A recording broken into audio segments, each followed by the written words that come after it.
gündüzə mən. Səni ey doğma kəndim, sevmişəm körpəlikdən. Sinəmdə göz açmışam, günəşli gündüzə mən.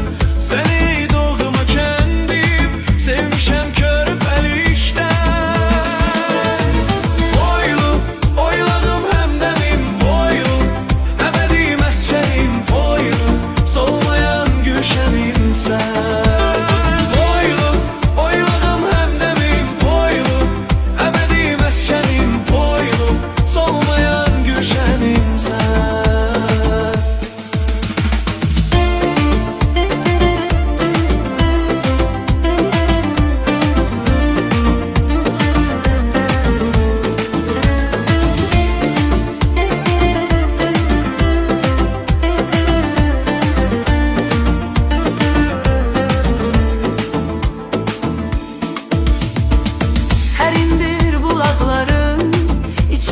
Doymaq olmaz, çoxdur sərvətin varım, saydıqca son.